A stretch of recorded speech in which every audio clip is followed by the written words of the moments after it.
Queridos, vamos dar continuidade então ao nosso estudo sobre o livro histórico, o livro de Josué, e vamos fazer nossa última análise então nesta aula de hoje, encerrando aí o comentário panorâmico do livro ou sobre o livro de Josué. Então hoje nós vamos comentar dos capítulos de número 13 até o capítulo de número 24. Vamos fazer essa análise histórica, essa análise cultural, essa análise teológica, buscando também uma aplicação prática, um ensino para os dias de hoje ou para a nossa vida. O que este livro ou que essa última análise tem a ver com a nossa vida a partir desse conhecimento e essa observação histórica que nós vamos fazer aqui.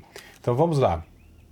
Hoje nós vamos falar sobre posses para serem desfrutadas. Lembrando que eles conquistaram a terra, entraram na terra, venceram as batalhas, venceram diversas dificuldades, porque Deus tinha dado a terra que eles não teriam, então uma parcela de responsabilidade nessa conquista. Então nós falamos sobre os inimigos que precisariam ser vencidos, nós falamos aí sobre os obstáculos que deveriam ser vencidos e hoje nós vamos falar sobre as posses para serem desfrutadas.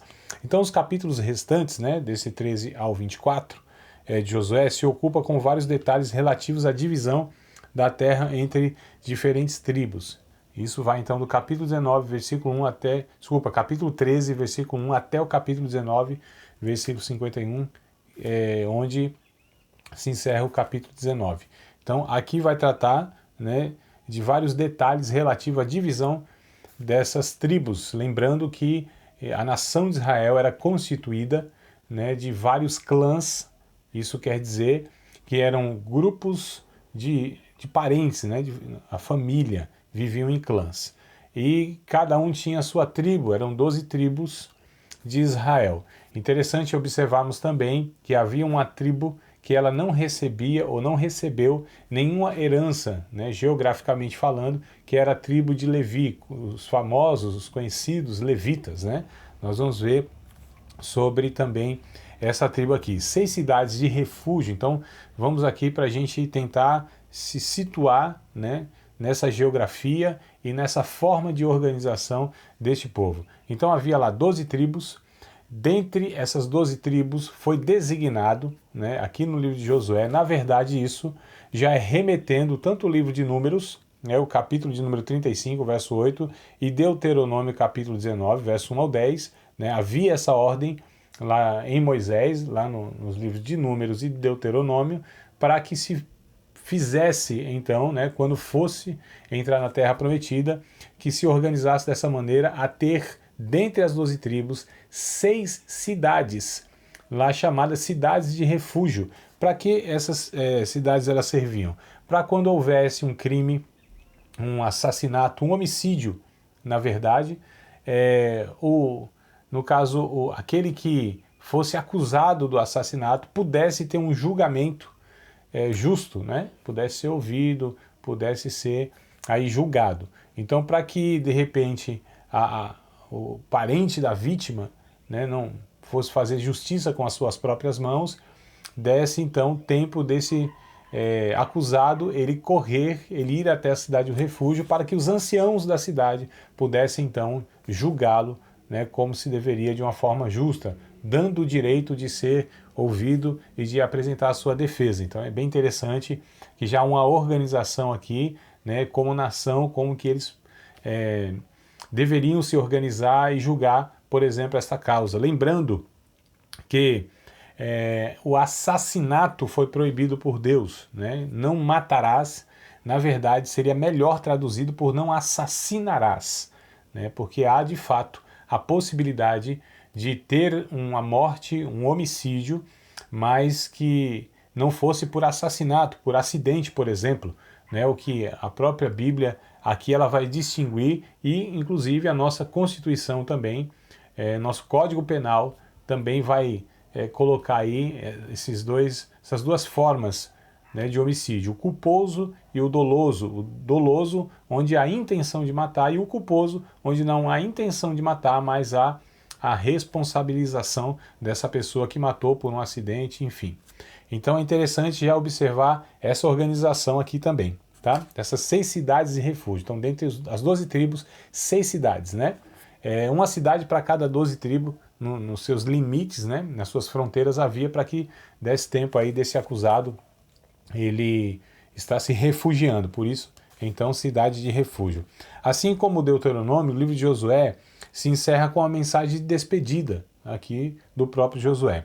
Sua mensagem está em forma de 2 discursos. No primeiro, que vai do capítulo 23, do verso 1 até o verso 16, ele lembra o povo a ajuda contínua do divino comandante que o encontra na planície de Jericó e levou a todas as vitórias.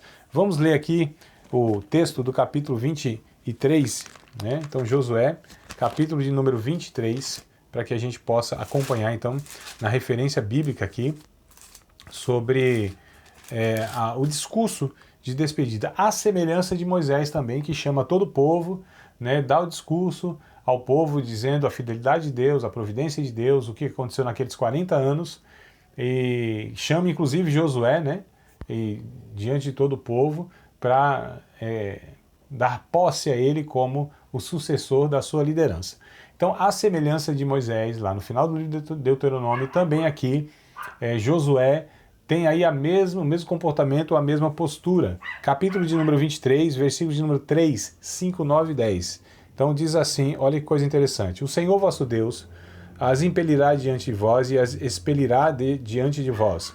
E vos possuireis a sua terra, como o Senhor vosso Deus tem dito. Veja bem, verso de número 5. Esse é o 5, né? 9 e 10. Pois o Senhor expeliu de diante de vós grandes e numerosas nações, e quanto a vós, ninguém ficou em pé diante de vós até o dia de hoje. Um só homem dentre vós perseguirá 1000, pois é o mesmo Senhor vosso Deus, o que peleja por vós, como já vos tem dito.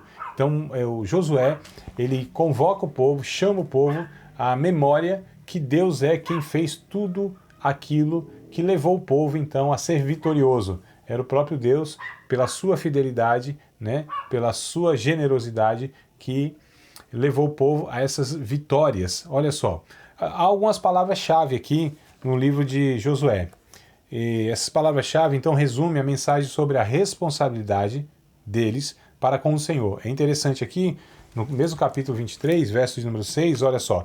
Esforçai-vos, pois, para guardardes e para fazeres tudo quanto está escrito no livro da lei de Moisés, para que dela não vos aparteis nem para a direita e nem para a esquerda. Então aqui, uma das palavras-chave do livro de do livro de Josué, é lembrando aqui que eles tinham que observar a lei de Moisés, né? Ou seja, todo o Pentateuco. E isso seria, então, a parcela deles nesse trato, nesse contrato, nesse pacto de Israel com Deus ou de Deus com Israel. Então a palavra-chave aqui é cumpram, né? Cumpram. Olha que coisa interessante. Façam tudo o que está escrito. É isso que ele diz no verso 6. Ele diz também apeguem-se ao Senhor. Outra palavra-chave, apeguem-se. Está no próprio capítulo 23, versículo de número 8. Mas ao Senhor vosso Deus vos achegareis, como fizestes até o dia de hoje. Então apeguem-se ao Senhor. A outra palavra-chave é amem-no. Olha só, está no verso de número 11, né? Portanto, guardai muito a vossa alma para amardes ao Senhor vosso Deus. Então, amem-no, é outra palavra. Esse amor deveria ser a recusa da adoração dos ídolos. É bem interessante aqui que o amor demonstrado por Israel era ter Deus como seu único Deus, né? A fidelidade a Deus e a recusa, que era prática comum, né, no paganismo ali, daqueles povos, de terem diversos ídolos. E Deus, ele reivindica aqui o amor pela exclusividade do relacionamento com ele.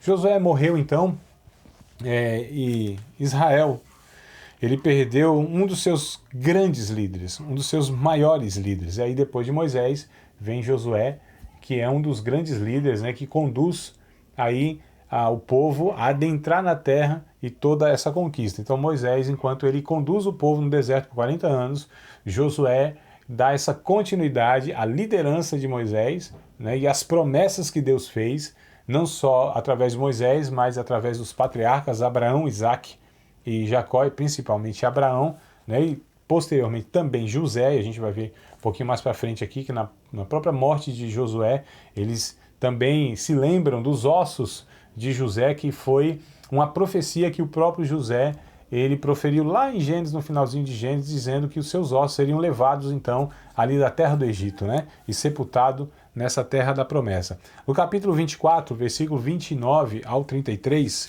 aqui de Josué, que é o último capítulo, então é bem interessante observarmos aqui, ó, capítulo número 24, verso 29 ao 33. E depois dessas coisas sucedeu que Josué, filho de Num, o servo do Senhor, faleceu, sendo da idade de 110 anos, bem próximo de Moisés, que morreu com 120, né? E sepultaram no termo da sua herdade, em Timate, ou Tinat-Sera, que está no monte Efraim, para o norte do monte Gaás. Serviu, pois, Israel ao Senhor todos os dias de Josué, e todos os dias dos anciãos, que ainda viveram muito depois de Josué, e que sabiam toda a obra que o Senhor tinha feito a Israel. Também enterraram em Siquém os ossos de José, que os filhos de Israel trouxeram do Egito, naquela parte do campo que Jacó comprara aos filhos de Amor, pai de Siquém, por 100 peças de prata, porquanto foram herança para os filhos de José. Faleceu também Eleazar, filho de Arão, e o sepultaram no outeiro de Finéias, seu filho, que lhe fora dado na montanha de Efraim. É interessante observarmos aqui, amados, a importância das referências de liderança, né? Então aqui, mesmo depois da morte de Josué, e depois da morte de Eleazar, também uma referência do sacerdócio, enquanto Josué era a referência daquele que era guiado por Deus, daquele que era usado por Deus como soldado de Deus, ele então deixa de ser agora essa referência física, né? Como Eleazar também, uma referência espiritual, como sacerdócio que intercedia pelo povo, também agora é morto. Mas é interessante que muitos dos anciãos, mesmo depois da morte desses dois homens, continuam, né, aí a serem referências. A importância de termos referências na vida. É bem interessante essa observação que o texto nos traz aqui. Então a gente percebe que agora Josué morrendo, né, mesmo assim depois Israel continua servindo a Deus, porque ele exorta o povo, inclusive, para que eles permaneçam nisso. Um bom líder, certo? Um bom líder. Ele mesmo, após deixar aquela liderança, seja por meio do falecimento ou por outros motivos, veja só, aquilo tem que dar continuidade, porque não estava baseado nele, e sim baseado naquilo que ele acreditava, naquilo que ele pregava, e para a pessoa que ele levava o povo, que não era para si, mas para o próprio Senhor, para o próprio Deus. É isso que nós temos que aprender na nossa vida também, para que aquilo que a gente realiza não se apoie em nós, que somos bases frágeis, né? Que na verdade somos falhos, somos limitados, somos fracos, sujeitos a erros. Eu não estou dizendo isso para justificar erro nenhum, mas para que as pessoas entendam que a liderança não é nada mais do que algumas pessoas escolhidas por Deus com as mesmas ou até mais limitações do que os seus próprios liderados, mas que a graça de Deus é a responsável para que o líder possa conduzir as pessoas ou para que possa realizar aquilo que concerne ao reino de Deus. Então é a graça de Deus. Precisamos então levar as pessoas e emancipá-las de nós, emancipá-las da liderança.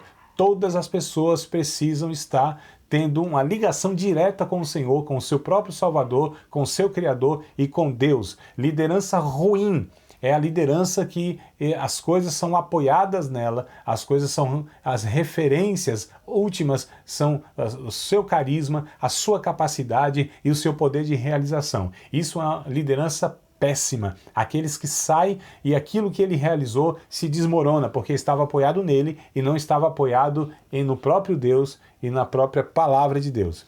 Josué desafia o povo que temam ao Senhor. Então ele chama o povo, né, capítulo 24 aqui, verso 14, verso 15, que eles temam ao Senhor e sirvam-no com integridade e fidelidade. Olha que coisa interessante.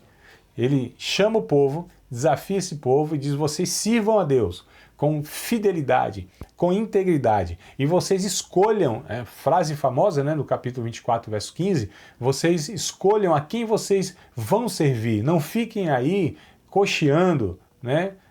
Em dois pensamentos, porque eu e a minha casa serviremos ao Senhor. E ele exorta, desafia o povo que eles façam o mesmo também. Ele desafia para que eles sejam fiéis a Deus, íntegros, para que eles tomem uma decisão e não fiquem vacilantes, né?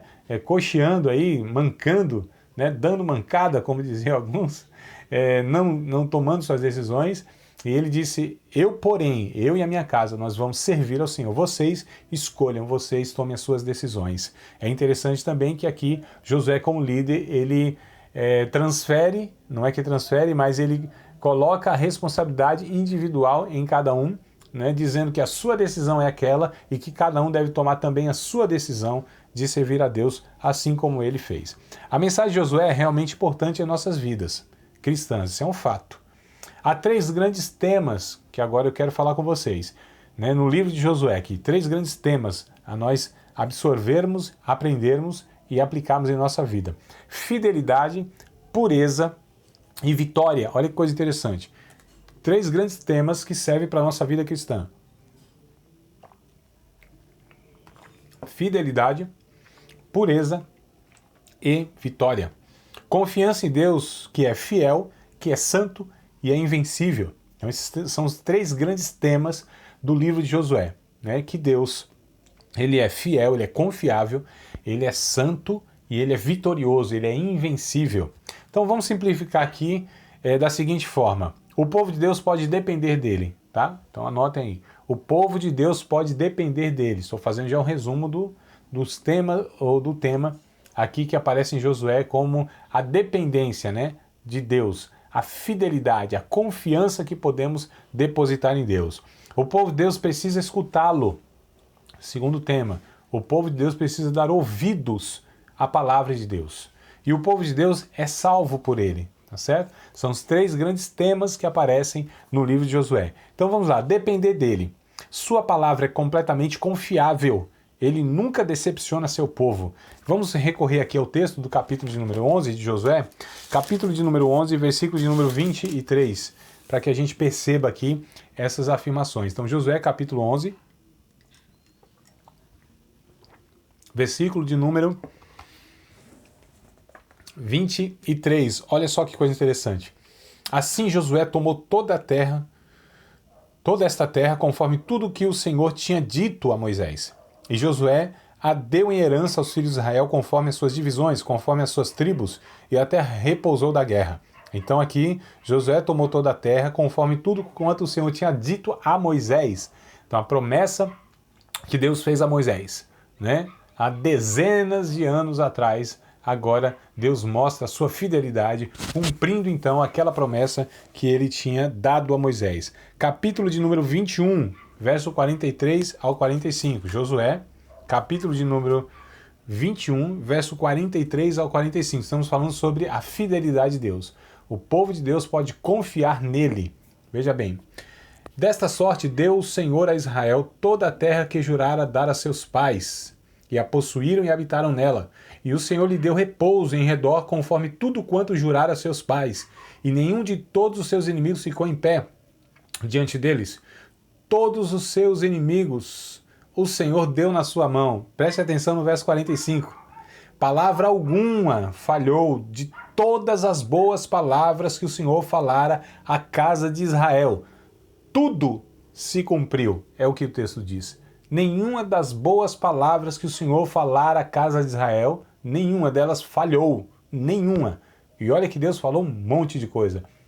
Tudo se cumpriu. É o que Josué aqui, ele aborda, né, um dos temas principais aqui. Ou seja, o povo de Deus pode confiar nele, pode depender dele. Deus jamais frustrará, jamais, impossível Deus frustrar a nós. Então vamos lá, o povo de Deus precisa escutá-lo. Aqueles que querem agradar a Deus precisam viver como ele deseja, em pureza e obediência. O exemplo aqui é Jericó, né? Aquela famosa passagem de Jericó, quando Deus proíbe que eles peguem qualquer despojo. E aí Acã, ele não escuta a Deus, ele é infiel a Deus, né? Ele não se mantém na pureza. Então nós estamos falando da fidelidade de Deus, da pureza que Deus exige da pureza de Deus e que ele exige do seu povo. Então Acã não se manteve puro, não escutou a Deus. Então é necessário que aqueles que querem agradar a Deus precisam viver como ele deseja, né? E não como a própria pessoa acha que deve viver.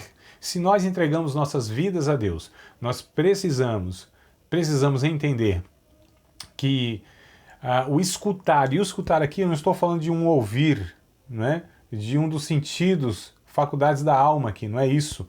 Eu estou falando, porque quando a Bíblia diz assim, escutai ou dai ouvidos, a Bíblia nessa linguagem é a mesma coisa que dizer assim, cumpram, vivam, apliquem na vida de vocês, né? Dar ouvidos não é só escutar, mas sim aplicar na vida. Então aqui o povo de Deus precisaria escutar Deus. Esse também é um dos grandes temas que nós temos aqui no livro de Josué. E outro tema aqui é que o povo de Deus é salvo por ele. É salvo por ele. A vitória foi, olha só que coisa interessante, devida a dois grandes fatores. Mas antes ainda que a gente fale aqui desses dois grandes fatores, deixa eu voltar um pouquinho aqui para a gente fazer esse link, né? Porque o Novo Testamento, ele também dá essa ênfase, eu dou todas essas ênfases, mas eu queria dar uma referência aqui bíblica para essa questão de escutar a Deus. Quando a gente pega a carta de Paulo, a segunda carta de Paulo a Timóteo, né? No capítulo de número 2, verso 3 ao 5, a gente percebe também aí essa importância. Então, 2 Timóteo, capítulo de número 2, verso 3 ao verso 5, o fato de vivermos segundo a vontade de Deus e não segundo os nossos parâmetros ou aquilo que a gente entende da vida. Diz assim, ó, 2 Timóteo, capítulo 2, verso 3, 4 e 5. Sofre, pois, comigo as aflições como bom soldado de Jesus Cristo. Ninguém que milita se embaraça com o negócio desta vida, a fim de agradar aquele que o alistou para a guerra. E se alguém também milita, não é coroado se não militar legitimamente, né? Ou com as armas legítimas. Então é interessante aqui essa ênfase também do Novo Testamento que Josué ele abarca aqui no seu livro, né? Essa questão de escutar Deus, ou seja, a pureza de Deus. E por último aqui então, o povo de Deus é salvo por Deus, né? A vitória foi devida a dois grandes fatores, a promessa e a presença de Deus. A promessa e a presença de Deus. E aqui eu reservei dois textos, em Josué, claro, e depois no Novo Testamento, para a gente fazer esse link aí. Então, Josué, capítulo de número 5, todo o capítulo de número 5 de Josué. É interessante essa passagem, porque mostra que se apresenta um homem, um varão, né, com aspecto de capítulo 5, né, do verso 13, até o verso de número 15. Então, Josué, capítulo 5, verso 13 ao 15. Aparece aqui, ó, um homem. Sucedeu que, estando Josué ao pé de Jericó, levantou os olhos, ou seus olhos, e olhou, e eis que se pôs em pé diante de um homem que tinha na mão uma espada nua, ou seja, um aspecto de um soldado. E ele pergunta, és tu dos nossos ou dos nossos inimigos? E disse-lhe o homem, não, mas venho agora como príncipe do exército do Senhor. Então Josué se prostrou sobre o seu rosto na terra e o adorou. Olha que coisa interessante.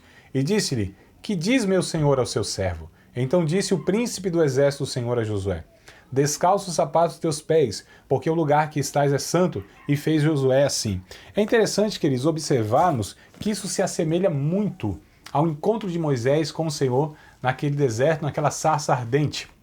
Aqui, muitos estudiosos entendem que aqui é uma cristofania, ou seja, uma manifestação de Cristo no Antigo Testamento, né? Aqui na figura de um soldado, o príncipe do Senhor dos exércitos aí. Então aqui era o próprio Cristo se apresentando, tanto é que a Bíblia diz que ele se prostra diante dessa figura, né? Dessa manifestação aí de Deus, né? Que é a cristofania, e ele adora. E ele pergunta, então, aí o que ele deve fazer, o que ele quer, o que esse Senhor quer do seu servo, que é ele. É interessante essa semelhança, e onde ele diz, olha, tira a sandália dos pés, porque o ambiente, o lugar é santo, né? Porque era a própria presença de Deus. Mas é interessante que Cristo aqui, segundo os estudiosos, ele se manifesta na figura de um soldado, também mostrando que é ele que dá a vitória. Então, o povo de Deus, um dos grandes temas do livro de Josué, que é o soldado de Deus, né? E Josué é a palavra, ou é o nome hebraico, né, que o Novo Testamento vai colocar no grego, que é o mesmo nome de Jesus, né? Que o significado, tanto um quanto o outro, Yehoshua, né? E Jesus, querem dizer salvação, ou o Senhor salva. Então quem salva aqui, quem foi responsável pela salvação, pela vitória,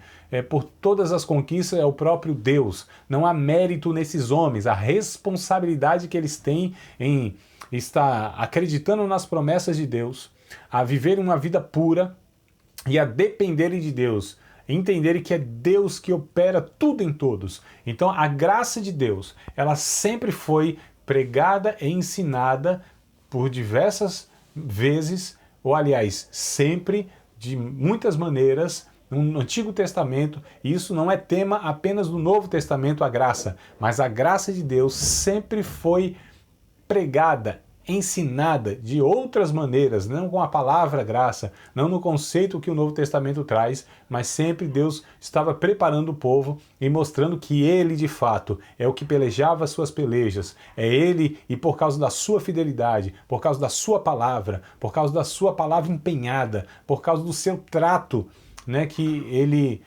ali confirmava que o povo, então, ele recebia todas as bênçãos de Deus, e era apesar desse povo e não por causa desse povo, porque esse povo de fato foi infiel, não se manteve puro, e mesmo assim eles ainda se ensoberbeceram achando que eram melhores do que os outros. Mas o tema aqui, os 3 temas que Josué nos traz aqui, né, é justamente esse: a fidelidade de Deus, a pureza de Deus, olha só, e a salvação de Deus sobre nossas vidas. Então é isso que nós extraímos também para as nossas vidas hoje, né? E sermos fiéis a Deus, tentarmos servi-lo com toda honestidade, com toda sinceridade, mesmo com as nossas limitações, mas o arrependimento, queridos, a vida santa, não quer dizer que uma pessoa nunca erra, mas a postura que ela tem após o erro, né? O que ela faz com aquele erro, com aquele pecado. E as pessoas santas são essas pessoas que prosseguem, que perseveram, que buscam em Deus aí o perdão e buscam em Deus o socorro para recomeçar a vida tantas quantas vezes forem possíveis. Esse é o entendimento do arrependimento e de uma vida santa. Não é uma vida que nunca erra, isso é impossível, mas é que a partir do erro recomeça sempre na honestidade, na sinceridade, com arrependimento, buscando em Deus um renovo, um reavivamento, né, um restaurar na sua vida, e prossegue encarando os erros, assumindo todos eles e pedindo graça a Deus para que não cometa mais. E olha só, então fidelidade, pureza, uma vida separada, uma vida onde nós buscamos em Deus, uma vida onde o honre, o glorifique e o exalte pelo estilo de vida. E aí também na dependência de Deus, entendendo que nós somos incapazes e Deus que é aquele que pode nos conduzir à terra prometida, às mansões celestiais, à eternidade com Ele, e a salvação depende dele e não depende de mim. Eu sou falho, pecador, limitado, nem por isso vou deixar de estar fazendo o que Deus me propôs a fazer ou a viver, a forma de viver, né? E a despeito, então, das minhas falhas, apesar das minhas falhas, eu ainda persevero buscando a Deus, servindo Ele, e aí, na análise última, entendendo que é Deus que me dará recursos para que eu prossiga. Então fica aí as lições do livro de Josué. Espero que essas 3 aulas possam ter trazido uma clareza para vocês a respeito desse livro importante, primeiro livro histórico. Nós vamos estudar agora na sequência o livro de Juízes, que abarca alguns séculos da história dos israelitas, né? Mas espero que o livro de Josué, né, como a introdução desses livros históricos, possa ter acrescentado na sua vida, tá? Não esqueça de dar o like aí, se gostou, o likezinho aí, o joinha aí no vídeo. Se inscreva no canal se você não é inscrito, compartilhe à vontade e coloque aí os seus comentários, tá certo? Suas dúvidas, né? Concordância, discordância, fique à vontade aí para a gente interagir, tá bom? Deus te abençoe, Deus te guarde, Deus faça resplandecer o seu rosto sobre ti, Deus levante sobre ti o teu rosto, tenha misericórdia de ti e te dê a paz.